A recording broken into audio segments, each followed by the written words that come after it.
Okay, so in the last video, we talked a little bit more about the stability of double-stranded DNA, the stability of that B-form helix, which defines the genomes of cells.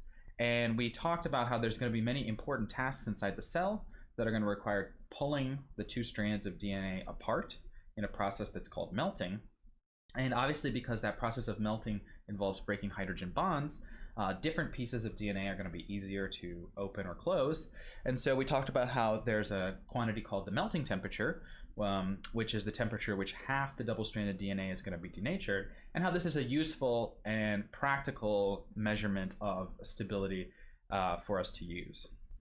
But in addition to keeping the genetic material safe, we also have to be able to fit the genetic material inside the cell. And last time I mentioned to you that if all of the DNA were just in one long, beautiful, the longest B-form helix you've ever seen, it would never be able to fit inside a cell. And so I gave examples of E. coli in which the average cell size is 20 microns, and the genome, if you were to extend it, is 2 millimeters.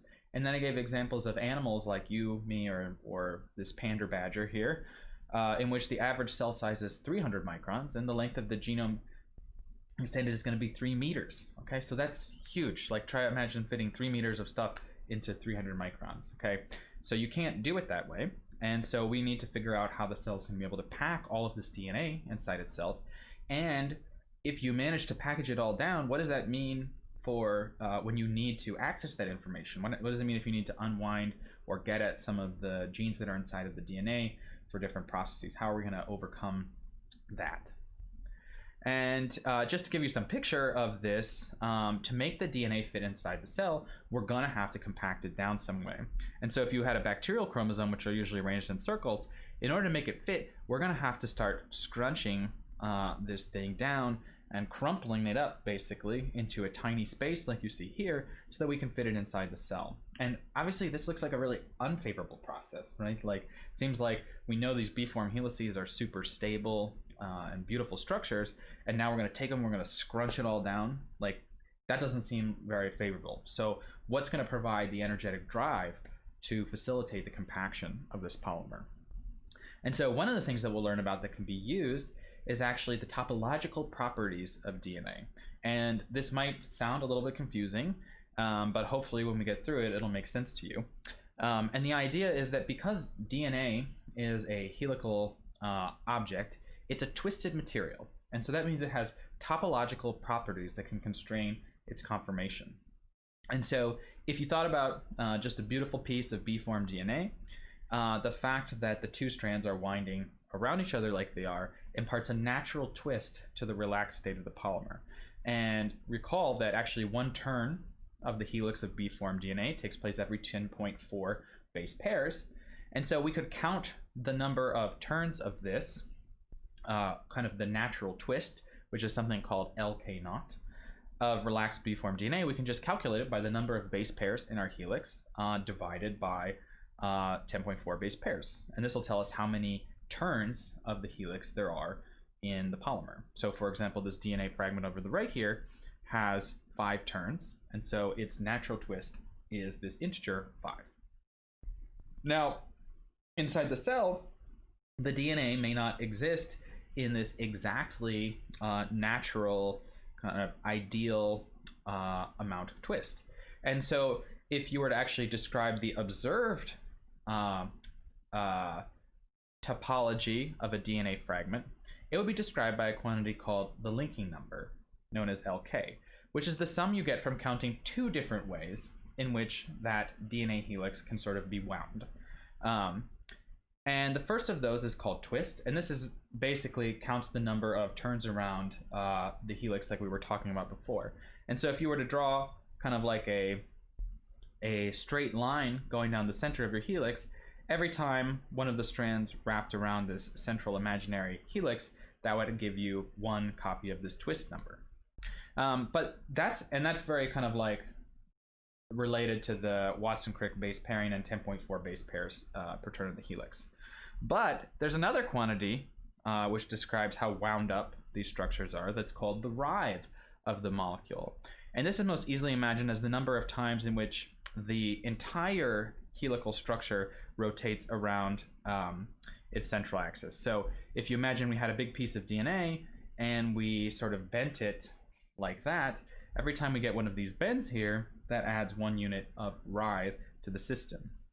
And so a way of describing the topology of an observed DNA structure is to add the twist and the writhe together to get what's called the linking number. And because the linking number is a topological property of a given DNA structure, what that means is that it can't be changed by simply deforming the structure itself.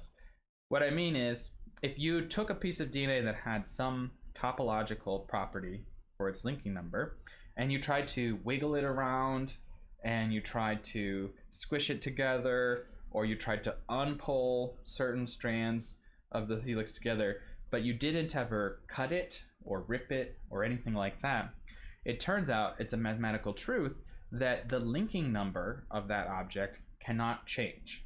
So that is what it means. That is what the topological property means. It means that if you simply deform the structure, it can't change.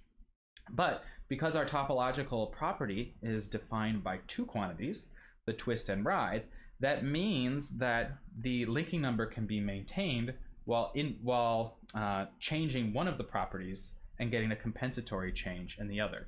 Now, I know this might sound confusing, so maybe let's just look at a picture here, because it's not that complicated, really. So imagine that you had some helix here that had a linking number of 1 because there was 1 twist in the helix. If we were to remove the twist by trying to unwind these, what would happen is that in order to maintain a linking number of 1, the writhe would have to become +1. So if we remove the twist, we have to introduce some writhe, okay? And so unless we were to cut somewhere in these strands, we're always going to have this property that the linking number of 1 must be maintained. Similarly, if we look at another example here, where we have a linking number of 2, that means there's 2 twists. We can see that this strand crosses the other one 2 times. And in this configuration, there's no writhe. And so if we remove that twist by trying to separate those out, the molecule would have to respond by adding writhe. And so 2 ways in which this could happen would be 2 little loops like that in the structure, or in a structure that we'll see popping up quite a bit in just a moment, you can form these sort of figure 8, what are called plectoneme structures, in which the loss of twist has been compensated for by an increase in writhe. And again, the key idea here is that this quantity, the linking number, cannot change by simply twisting or bending the structure. The only way to make that linking number change is to cut it. And so the difference between then the natural twist of a piece of double-stranded DNA, which would be based on how many times that B-form helix would want to turn, and the actual topology of the structure that you see inside the cell is called delta LK, and it's given just basically by the difference between the observed linking number and the expected linking number for the natural twist. And something interesting happens, which is that if this number is less than 0, then your DNA is basically underwound relative to where it wants to be. And this is going to result in the formation of negative supercoil structures inside the cell. And in contrast, if your delta LK is greater than 0, then that means there's more twist in the system than you would expect. And so what will happen to compensate for that is to get positive supercoiling instead. And these are just nomenclatures depending on which strand of things is going in front of the other. You don't really need to know the difference between the two. Just know that they're a result of being away from your natural twist. And of course, if the delta K equals 0, then the DNA is in a relaxed state. So this is essentially exactly as you would expect it to appear based on the number of base pairs in the structure. And okay, why was I telling you about this? Doesn't this seem a little esoteric and mathy? And this isn't a math class, so why are we talking about this? Well, those supercoiled DNA structures that I showed you are much more compact than the relaxed conformation of DNA. And so if you were to take an agarose gel, which can be used to separate DNA fragments based on sort of their size and structure, and you were to run a relaxed form of DNA compared to a highly supercoiled form of that DNA, what you would find is that the highly supercoiled DNA runs much faster on a gel than the relaxed DNA. And what that means is that the structure is more compact because it's flying through the gel much more quickly than the relaxed DNA conformation. And interestingly, if you prepare a laddering of different DNA molecules of different linking number, so ranging from highly supercoiled all the way to relaxed, you actually see this beautiful sort of banding pattern of the different integer values of the linking number affecting the overall topological properties of the DNA, which are then affecting how it migrates. And so thus getting DNA to supercoil or to form these supercoiled structures would be one mechanism by which genomic DNA could actually be packed really down nicely into the cell. So if we can introduce a lot of supercoils, then the structure can be easily compacted and it will fit better. So how can we do this though? Because I just told you that the linking number can't be changed by deformation of the structure itself, right? Like you can't just take this DNA and try to twist it up and form the supercoils yourself. It's not going to work because the linking number isn't going to be changed if you do something like that. And so the cell, of course, has an interesting solution to this problem, which is to use topoisomerase enzymes, which can change the DNA topology. And remember what I told you before was that if you want to change the linking number, what you're going to need to do is cut the strand somewhere. That'll enable you to sort of locally rearrange some of these strands around from one another, and then you could reseal them. And now you would be left with a molecule in which you have actually changed the linking number by adding or removing the twist. And so this activity of cut, adjust the strands, and reseal is exactly what these topoisomerase enzymes are going to do. So how does this work? Well, your topoisomerase is going to bind to its DNA target, and the first thing it's going to do is cut one of the two strands. And so to do that, most topoisomerases will have a tyrosine residue, which contains, as we've seen time and time again, a hydroxyl group, which can serve as a nucleophile to attack the phosphodiester backbone of our DNA and split the two strands. So this is a process called nicking because we've cut one of the strands, but not both of them. And once this happens, what we have here is a enzyme, or we have an intermediate in which the one of the halves of the DNA strand is covalently connected to our enzyme through this tyrosine.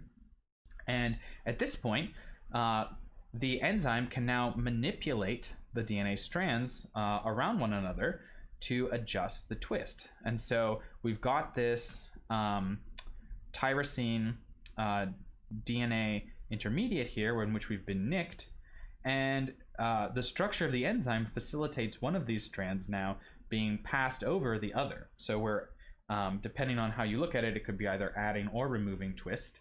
But the idea here is that once this is nicked, we can adjust the twist here, and then we can perform a second nucleophilic attack in which we reseal the two strands together. So we've got this protein DNA intermediate like you see here, and as before, we have a 3' hydroxyl on one of our DNA strands, which is available to be activated for nucleophilic attack on the phosphate, and separate and now sort of kick the DNA off of the protein to give you our original starting protein, and our two strands of DNA are now connected together, but the topological properties of those two strands relative to one another have been changed. And of course, the tyrosine is regenerated because these are enzymes, and so we can perform this process over and over and over again to adjust the topological properties of the DNA. And there are many applications of these topoisomerase enzymes to change DNA topology into the cell. So an example that relates to the packing thing that we're talking about could be if you have a relaxed DNA structure and you were to remove a few turns using a topoisomerase, then your linking number has decreased. And so what that means is that you can compensate for your linking number has now decreased, and so you can introduce more negative supercoiling in the system than you could before. So You underwind your DNA and it will want to form negative supercoils, and this results in a much more compact structure than the relaxed form. And as a general rule, you'll find that most of the DNA inside cells is negatively supercoiled, or exists in an underwound state that is susceptible to negative supercoiling. And in addition, in other lectures in which we talk about processes like DNA replication and transcription, these are situations in which you're going to locally unwind DNA, and this local unwinding, because of the topological constraints that I mentioned before, if you locally remove twist, then somewhere else nearby you're going to have to create writhe in the form of these supercoiled structures. And you can imagine that if you're trying to kind of move this unwinding bubble down here to, say, replicate the material or transcribe some genes, that the formation of these compact structures like this could actually present a problem for you trying to do your job. And so another place that you'll see topoisomerases used frequently is during processes like replication and transcription, in which they act to relieve the supercoiling that forms during these processes. So you'll learn more about that soon. So just to sum up the topological properties of DNA section, in this portion we talked about how the natural twist of B-form DNA imparts it with topological properties. What do we mean by topological properties? Well, we're talking about this quantity called the linking number, which is the sum of the twist, which is sort of how many turns of the helix there are, and the writhe, which is how many loops essentially that the entire helical structure makes around itself. And that the key idea here is that this number cannot be changed by deformation alone. So changing the twist of this will result in supercoiling in order to maintain the same linking number. What can change the linking number, if not deformation, are topoisomerases, which are enzymes that change the linking number by cutting, rearranging the strands, and then resealing the double-stranded DNA structure. And these topoisomerases can play important roles in DNA compaction by helping put DNA in a configuration that can supercoil like you see here to make it more compact. And they're also going to be important for dealing with the disruptive structures that form during replication and transcription.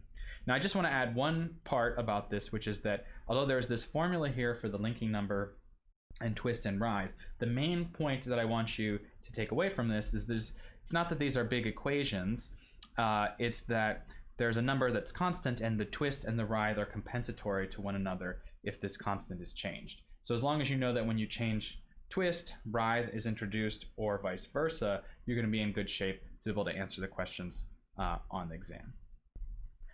Now, supercoiling can help scrunch down a prokaryotic genome, but eukaryotic genomes like that badger genome I mentioned before are even bigger. And so there's going to be a need to be additional mechanisms to fit that genome inside the cell. And in the next video, I'm going to talk to you about how DNA is further packaged in eukaryotes using protein molecules to form a structure called chromatin, and how that leads to the formation of our structures called chromosomes in our body, which contain our genomes.